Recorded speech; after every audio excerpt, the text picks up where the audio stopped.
seen this before? Yes. And so what is the principle behind this algorithm? So at any time, we are going to have two portions of the array. So this is the sorted portion. This is the unsorted portion. Okay? So what we are going to do is, we are going to take the first element in the unsorted portion, say A of I, and see where it can be inserted in the sorted portion. Okay? Is that clear? So since in the sorted portion, this element is going to be less than or equal to this, less than or equal to this, and so on to this point. Okay? So we are going to compare this with this. If this element is going to be greater than this, it has to be moved right. Isn't it? Can you visualize it? So for example, if I have the array to be something like this, 4, 10, 13, 17, and so on. So this is my sorted portion. And then I have something like, say, 9, 6, 5, 4, or yeah, 4 would be there, but let's say 2 or something. So if I take up this 9 and want to see where I can insert here, what I should do, I compare 9 with 17. If 17 is going to be greater than 9, we know this is not the final position of 17 because at least one element is here which is less than 17, right? So I have to copy 17, keep 17 here, and make a copy of it and in this position. Of course, I store my 9 in a temporary variable, so we'll have this 9 stored under variable. Okay? Then I compare my 9 with 13. So if 13 is greater than 9, then we know 13, this is not the final position of 13. So what we do is we copy 13 here and put it like this. And compare 10 with 9. If 10 is greater than 9, this is not the final position of 10 because at least one element less than 10, right? So we are going to move 10 here and put 10 here. So now we are going to compare 4 with 9. Since 4 is less than 9, which means 9 cannot go beyond this point. So we'll just write 9 to be here and 4 is here. So what we have now, we have one more element added to the sorted portion, which is 9. You see it? So we took up, again, so let's do it for 6. So we take up 6, we want to see where can we insert 6. So we'll compare one by one. And the way we do the comparison is this. We check this element 17 is greater than 6. If this is greater than 6, we know that this position is not the final position for 17 because there's at least one element that is less than 17. So that element should be inserted somewhere here. So 17 has to be moved to the right. So that's what we are doing by copying 17 to the next position. So now 6 is our element that we want to insert, right? So we store it in a local variable and 17 will be retained here too. So then what we do, we compare this 13 with 6. Is 13 greater than 6? 13 greater than 6. Right? So this is not the final position of 13. So we will move it to the next position and still retain a copy of it. Okay? And then compare 10 with 6. 10 again is greater than 6. So this is not the final position of 10. We will copy 10 to the next element and retain it here. And then compare 9 with 6. 9 is still greater than 6. So we'll move 9 to this position and 9 is still here. And 4 compared with 6. 4 is less than 6. So which means we shouldn't move 6 before, after this point. So since we had a copy, 9 is already moved. So what we do is we just write it here. 6 and then 4 will be still there. Okay? So that's what we do. So now one more element is added to the sorted array. So this is an example for kind of decreased by 1 depending on how we look at it. The unsorted portion is decreased by 1, the sorted portion is increased by 1. So you are kind of sorting the array by putting it like one element at a time to the sorted portion. Right? Is that clear? That's how insertion sort works. So if you look at the pseudo code, exactly like what I described. So the first element is on its own sorted portion. So to start with, your array is something like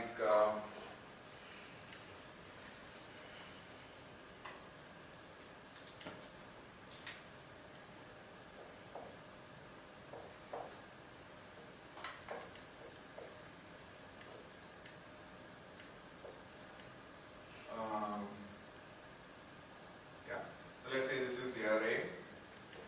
So if you want to sort this, you start with 10.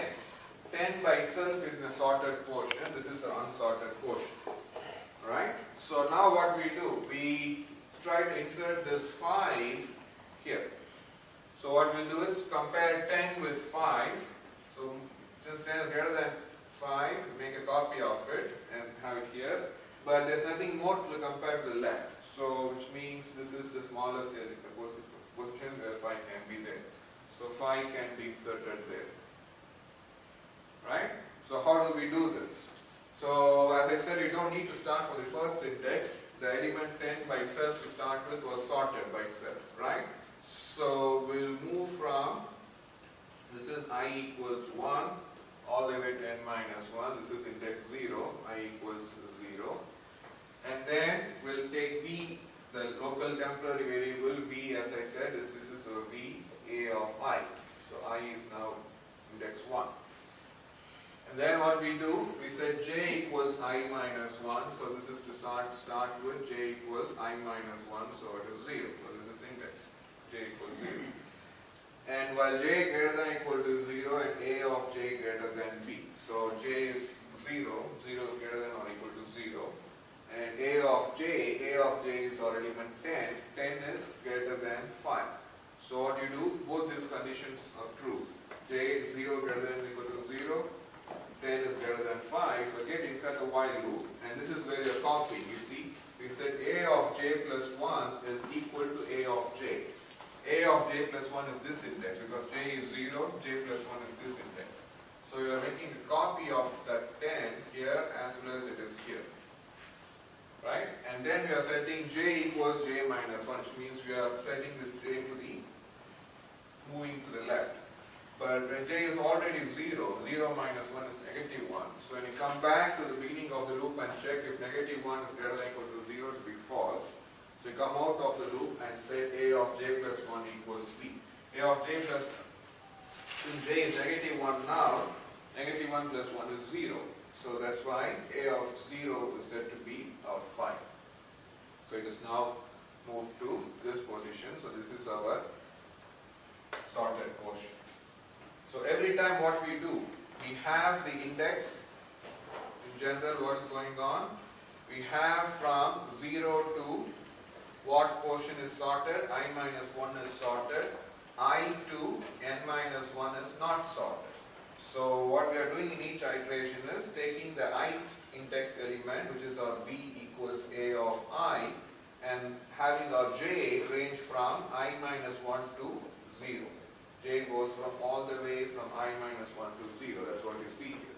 J goes from, we said, to I minus 1, and then you are moving j to the left. So that's what you are doing by comparing a of j with your b, comparing every element and see where you can insert the element b. Right? So j starts from I minus 1, and then you're decrementing j. J equals j minus 1. It goes all the way up to j equals 0. Alright?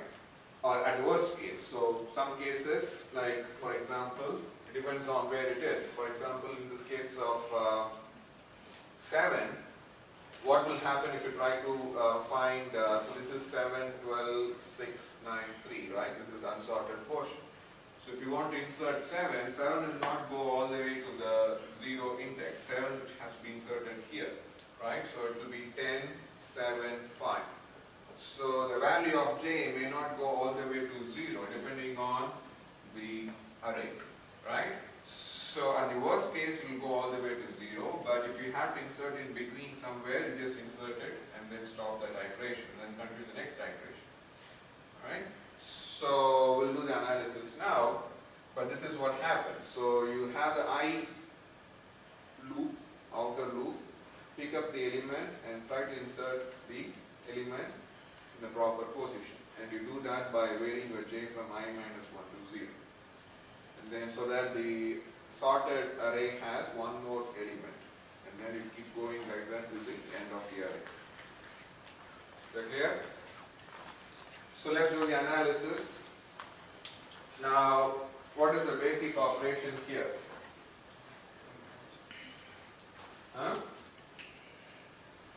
What's the basic operation? Okay, what comparison?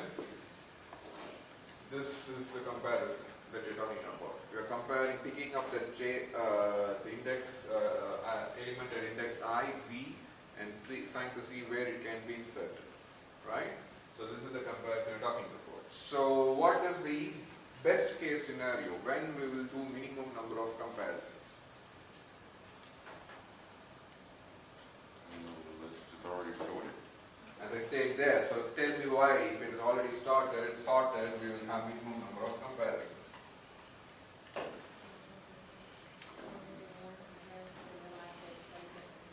Yeah, louder? That's the final position of that element. Good. So, for example, if your array is already sorted, and so on, to start with, this is the sorted portion. You are trying to take this 5 and see where it can be inserted. Now, this element is already less than 5, so 5 cannot be moved at this position or to the left, right? So, 5 is already in its final position. So just with one comparison, you are able to decide that element should be there. Similarly, 7, you cannot move it beyond 5. So because 5 is already less than 7, so you don't need to move further to the left. So just doing one comparison for each iteration, we can have the sorted and unsorted portion. Of course, this is the sorted portion, but the algorithm treats this unsorted portion, tries to pick up the first element in the unsorted portion and see where it can be inserted.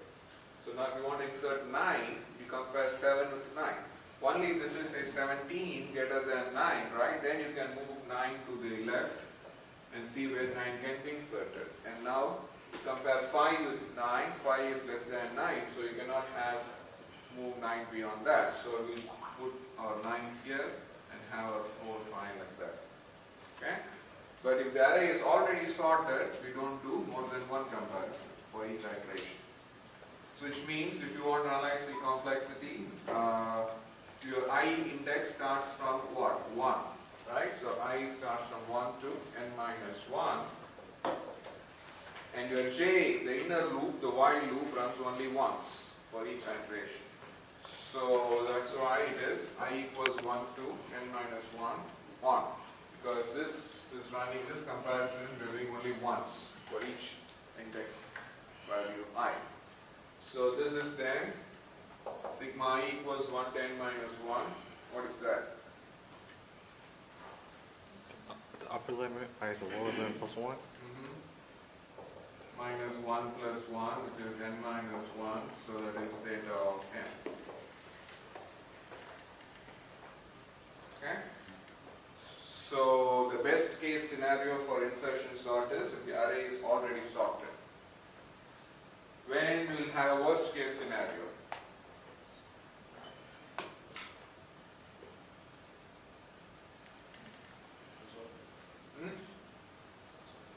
Unsorted. What if we sorted in the reverse order? You want to sort in the increasing order, but what if it is something like this?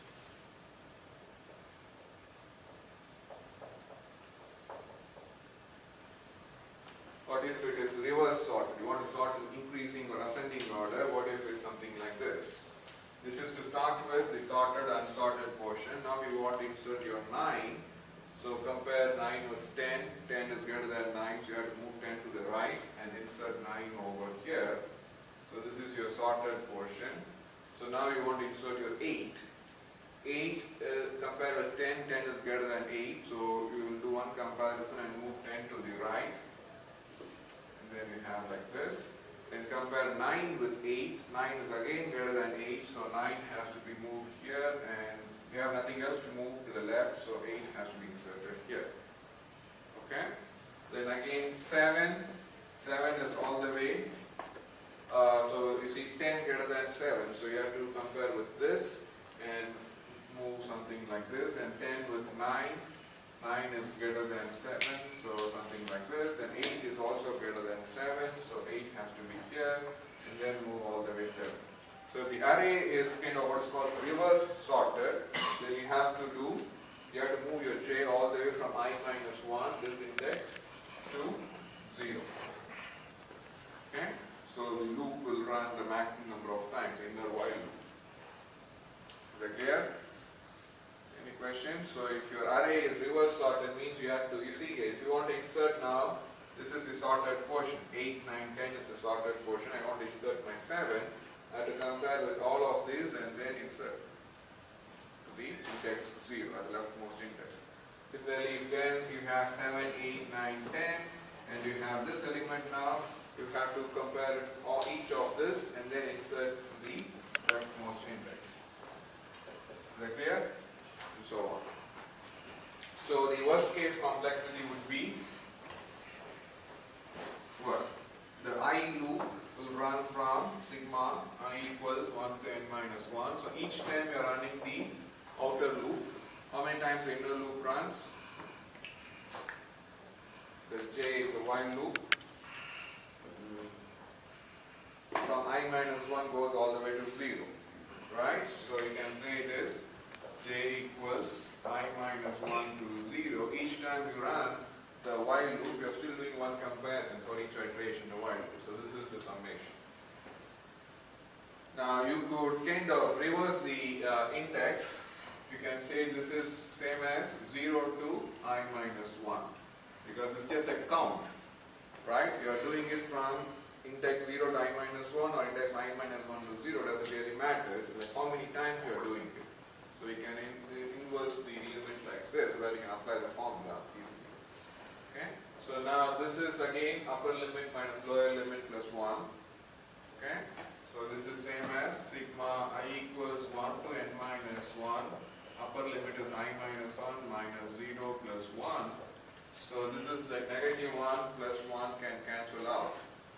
And that is sigma I equals 1 to n minus 1 I. So what is this in terms of the summation? 1 to n minus 1 I is going to be, what's the formula? Is it n times n plus 1 over 2? That is if the limits are from 1 to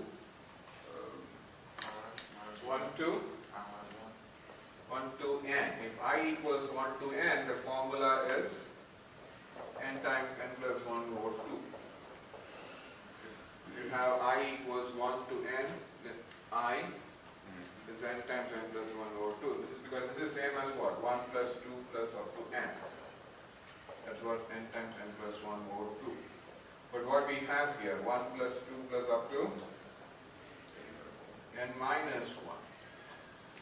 So instead of n, we have to put n minus 1 in that formula. So that will lead us to n minus 1 times n minus 1 plus 1 over 2. That is n times n minus 1 over 2. Okay? So you should know this is theta of what? We have n times n minus square. 1, so n square. This is theta of n square. Okay? Yeah?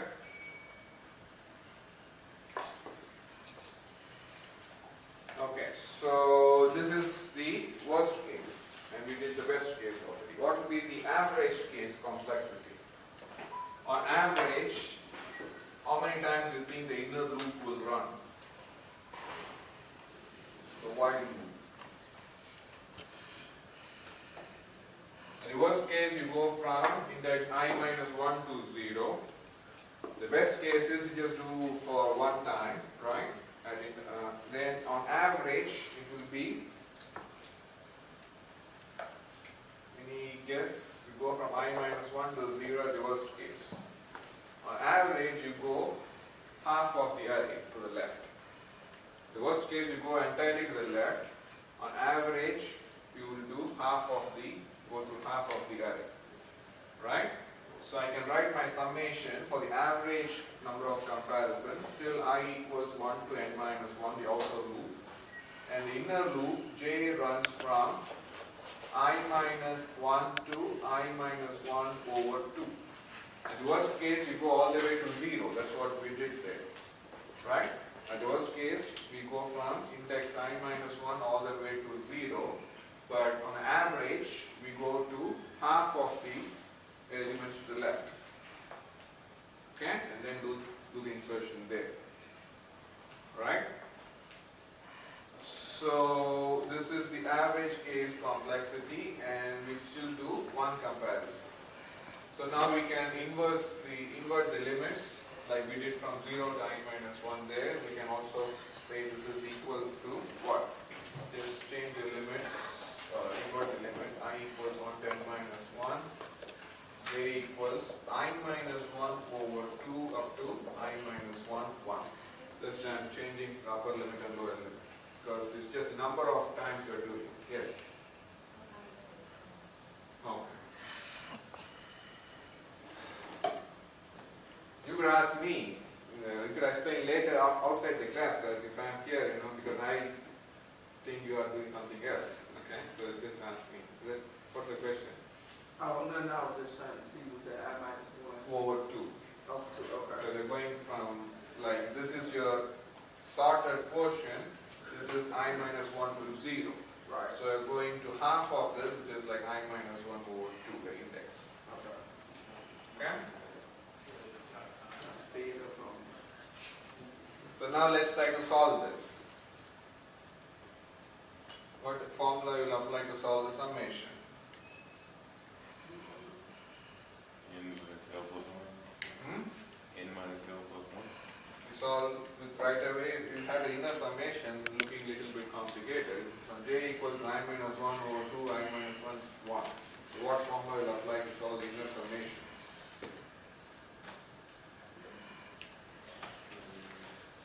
It is still a constant 1 here, right? So we can apply our upper limit minus lower limit plus 1 formula. It's just the limits are a little bit in terms of I. So we'll see how to do that. So we'll still have the outer limit I equals 1 to n minus 1. Okay? The inner limit, inner summation, it goes from I minus 1 to I minus 1 over 2. So the upper limit is going to be I minus 1. The lower limit is I minus 1 over 2 and then plus 1. Right? Upper limit is I minus 1, lower limit is I minus 1 over 2 plus 1. So can you simplify these two terms? This is I minus 1, this is I minus 1 over 2. That's same as A minus A over 2 is what? A over 2, right? So this part, which part? This portion is what? I minus 1 over 2, right? Because it's I minus 1 minus I minus 1 over 2.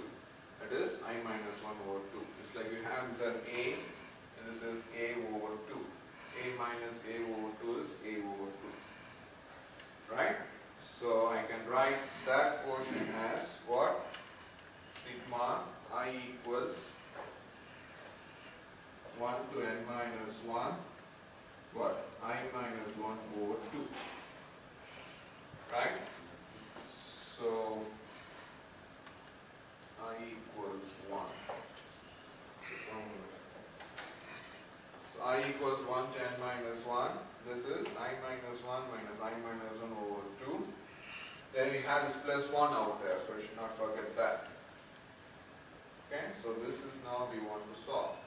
Sigma I equals 1 to n minus 1, I minus 1 plus over 2 plus 1. So what is this? I minus 1 over 2 plus 1 is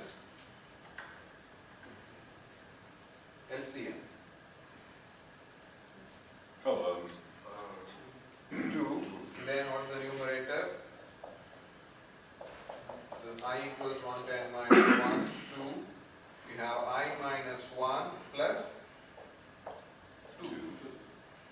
Right? That's what you do LCM, taking this 2 as a common divisor and then I minus 1 plus 2.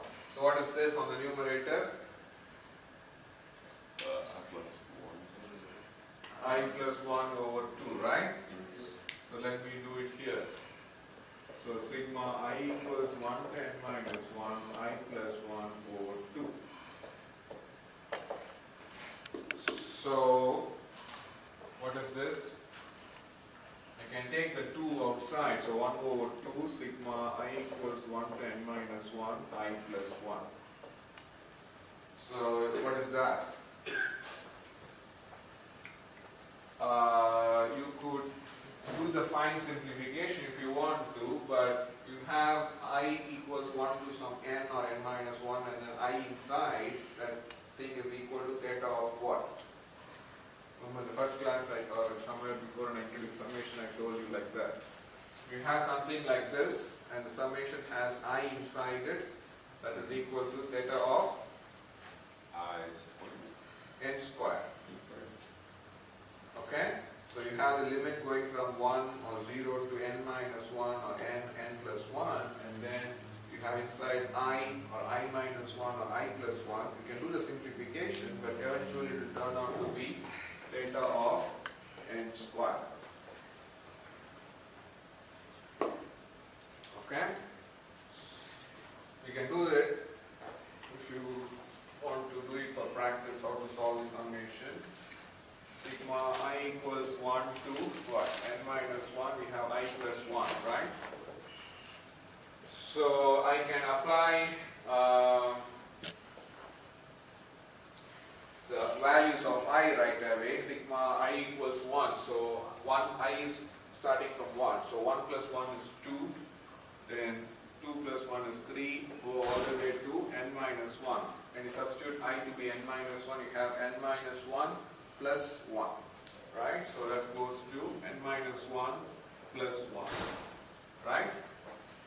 So n minus 1 plus 1. What I'm going to do is, as I wrote just before that, I'm going to consider this plus 1 to be part of this side. So I can say this is n minus 1 plus 1 and put that 1 over here. So I can say 1 plus 2 plus 3 up to n minus 1, right?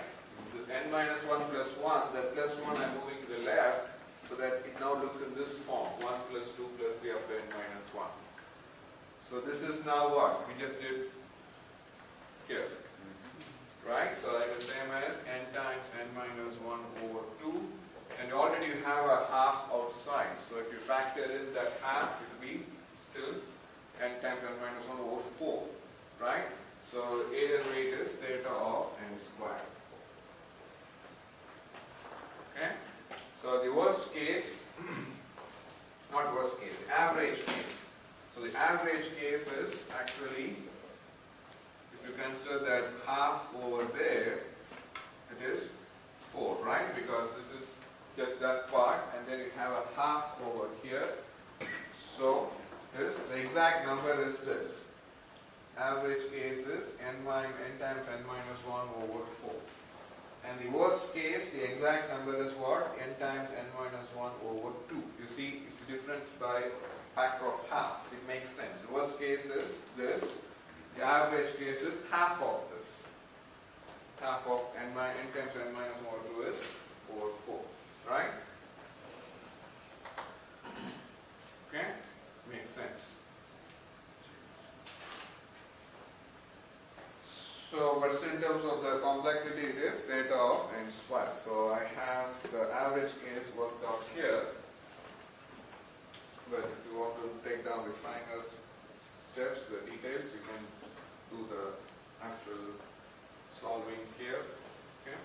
So, I have another example. You can do it by yourself as practice. To sort, what do? You start with like this and try to insert your 23. Then you have 23, 45, then try to